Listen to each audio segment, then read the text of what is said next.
Now we're ready for Botswana. Thank you, South Africa.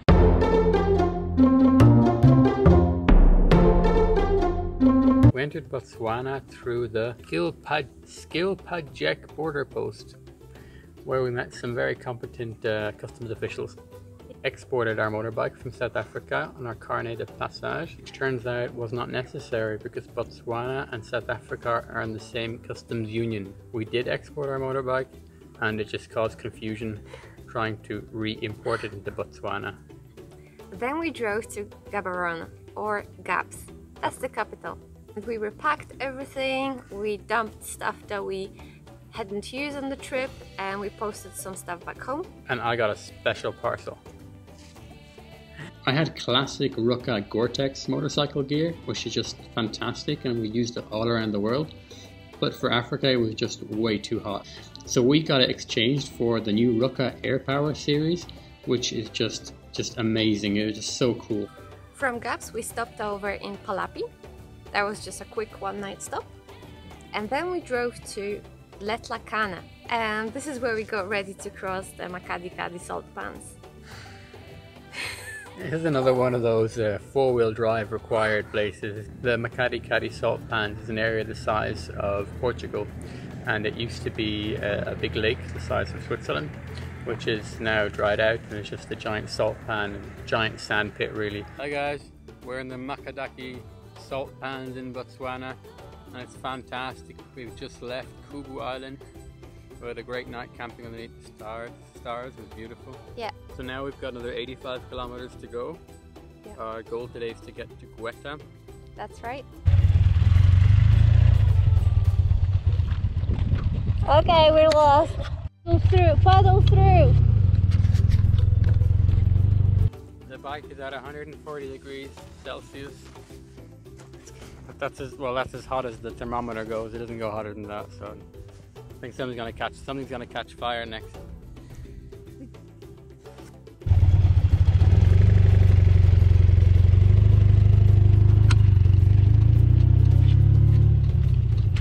This is what adventure looks like.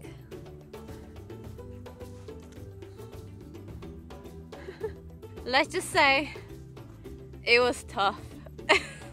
The bike is still alive and rolling, just about.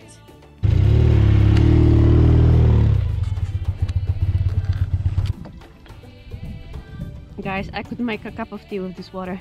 It's that hot. Go, go, go! Going. Go! Yeah! You can do this!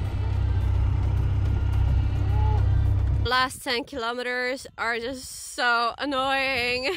We've had to stop because the bike is overheating, just like me. 5 kilometers still to go. We're on the one road, share the one road. We're on the road to God knows where. We're on the one road, living a wrong road. But we together now, who cares? We're on the one road, singing along, singing a soldier's song. Just some tips about driving in the sand. We all know the tips from off-road courses. When your bike is only 200 or 300 kilos and you don't have a passenger, yes, you can stand up, but that doesn't really work when you have 100 kilometers of deep sand and your motorbike is no longer 200 kilos like it was on the course, or 400 or 500 kilos.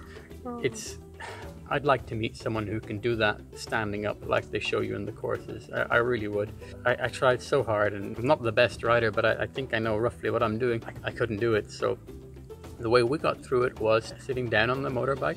So Anya would follow my movements in the sand. My knees would be gripping the tank.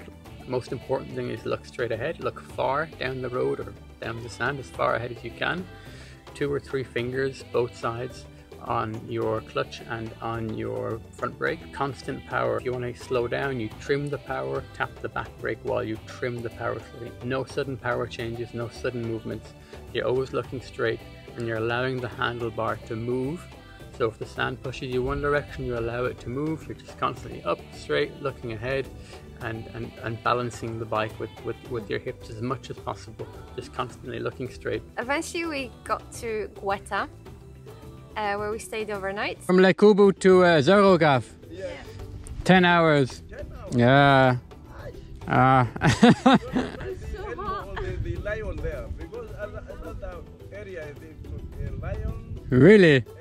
buffalo, elephant. I thought I saw the lion track, but I didn't say anything. Shh, because she's scared. I didn't say anything. I saw the track. Really? And then we rode to Maun to do the Mokoro trip. Mokoro trip on the Okavango Delta. Okay, that was a bit of a disappointment. Yeah. That was a bit of a... To start with, we don't really like super touristy activities, and it was like a meat factory basically. Everyone grab your whitey and let's go. And that's kind of what it was like, and overpriced, so you pay too much and guys actually pushing you around get a fraction of it. It's just Yeah. a bit messed up, but I'm sure you know what that's like. Yeah. Even the Mokoros, they're traditionally made out of one giant log of wood, and nowadays they make them out of fiberglass, so it kind of feels like you're in Disneyland on those splash tours where they go down in the... It kind of feels like that. Got it. Yeah. But Okay. otherwise it was nice. Okay, and then next stop. From Maun, we drove to Nata.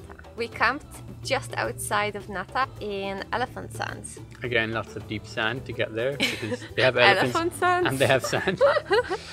But we're experts at this point. Yeah, Not really. that was alright, but the experience was magic. To get so close to so many elephants. It just blew our minds, Yeah. right? And even while you're camping at night, the elephants walk around the campsite. They'll check out your tent. It's really cool. I definitely recommend. So out of the things to do in Botswana, it's definitely up there. Yeah. And the thing is that we paid like $20, $25. $25 to camp there. It's with 2 people. Yeah. Yeah, and it was just the most amazing experience. That was So super cool. yeah, awesome. From Elephant Sands, we drove to Kasana, where we wanted to do the boat cruise, right? And maybe a safari in Chobe National Park. So Kasana is at the very top of Botswana, where Namibia, Zambia and Zimbabwe meet, up at Victoria Falls. And as you can imagine, it's Again, so many tourists. meat factory, yeah. Safari trucks, like crammed, you know. Yeah. I feel sorry for the poor animals, like, oh, I'm a people, okay, smile. Yeah. Yeah.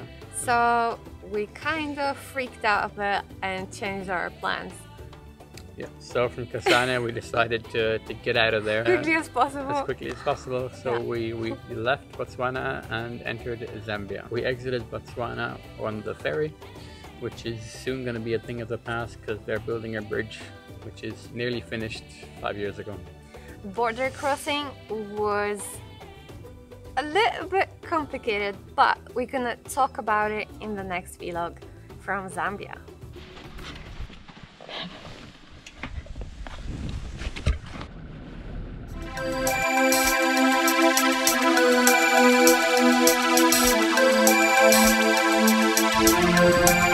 Ready? Let's go to Kubu Island! Where is it? Okay. Woohoo!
Thanks for watching. Don't forget to subscribe, hit the bell, and keep it simple.